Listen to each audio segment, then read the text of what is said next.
Երաշնորհ Սրբազան հայր, ավագ սերնդի պատվարժան ներկայացուցիչներ, սիրելի երիտասարդներ։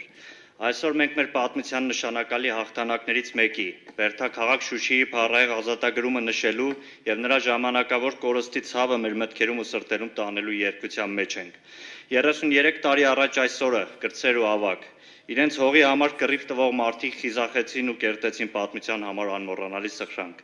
Նրանք վերադարձին ոչ միայն հողը, այլ մեր արժանապատվությունը, մեր հավատը սեփական ուժերի նկատմամբ, մեր վստահությունը առ այն, որ փոքր ժողովուրդն էլ կարող է մեծ հաղթանակներ կերտել։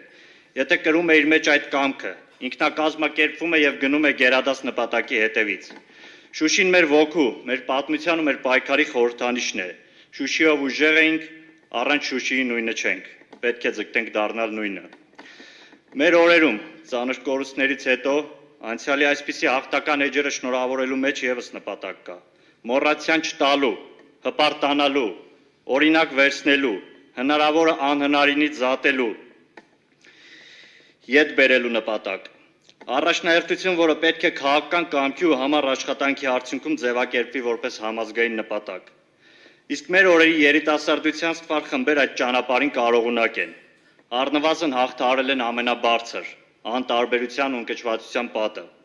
Ինչպես 1992 թվականին Շուշիի ազատագրումից օրեր անց ժամանակի երիտասարդները կարևորելով ազգային կրթական համակարգի կայացումը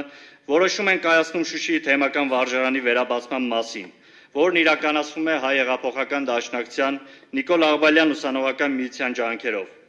Այնպես էլ մեր օրերում մենք կարևորում ենք գաղափարաքաղաքական կրթության դերը։ Եվ հենց այստեղ է Վահան Հովհաննիսյան ազգային քաղաքական դպրոցի դերը։ Ազգային նպատակներին հասնելու ճանապարհին այն արդեն կայացած հարթակ է, որի տարբեր փուլերին Երևանում, Գյումրիում, Վանաձորում մասնակից են դարձել շուրջ 300 հեռանկարային երիտասարդներ։ Այս հարթակը դեռ հարյուրավոր երիտասարդների էլ միավորելու է, եւ նրանց բոլորի նմանությունը ոչ թե զանազան քաղաքական հարցերի մասին նմանօրինակ պատկերացումներն են, այլ Շուշիի, Արցախի եւ ընդհանրապես հայրենիքի ու պետականության հանդեպ պարտքի ու պարտականության զգացումը, սեփական երկրին ու ժողովրդին ծառայելու ձգտումը։ Այս հարթակում միավորվող ոչ փոքրաթիվ երիտասարդների մեջ մենք դեռ չենք հանդիպել որևէ մեկին, ով համարում է, որ այդ պայծառ ու լուսավոր Բերդաքաղաքը Արցախ աշխարհը մերը չէր ու չի էլ լինելու։ Նորերն էլ են գալու, նույն արժեքներով եւ արժանապատվորեն մտածող։ Ուրեմն Հայաստանի Հանրապետության քաղաքական իշխանությունների կողմից եւ նրանց պրոպագանդիստների կողմից բոլոր ներդրված ջանքերը, որ միակ ելքը անձնատվությունն է ու հայրենիքի շարունակական վաճառքը, ապարդյուն է։ Քաղաքական դպրոցի սկզբունքային ու գաղափարական ուսանողներից յուրաքանչյուրն այսօր պատրաստ է իր միջավայրում փոփոխություն բերելու։ Ապագայում երկրի քաղաքական կյանքում դերակատար դառնալու, ոչ թե կարիերայի ու մրցապայքարի, այլ մեր պետականության համար կենսական նշանակություն ունեցող գաղափարների իրականացման համար։ Քաղաքական այդ օրինակ ազնիվ մտածողության ուղենիշն օրինակ հենց Վահան Հովհաննիսյանի կերպարն է եղել։ Դպրոցի անվանակոչումը մեծ գործ չանով հենց խորհուրդ է ձգտել դառնալ այնպիսին, ինչպիսին Վահան Հովհաննիսյանի կերպարն էր։ Ծրագրի բանախոսների ընտրությունը եւս պատասխանատու հարց է եղել մեզ համար։ Ուսանողներին ոլորտային տեսական կամ գործնական գիտելիքներ փոխանցելը մեր միակ առաջնահերթությունը չի եղել։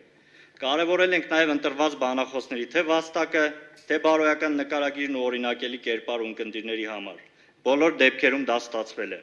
Մեր խորին շնորհակալությունն եմ հայտնում այս սրահում գտնվող եւ բացախապ բանախոսներին, պրոֆեսիոնալիզմի, երիտասարդների համար ներդրած ժամանակի եւ ջանքերի համար։ Այս ամփոփումը նաև ազդակ է շարունակության մասին։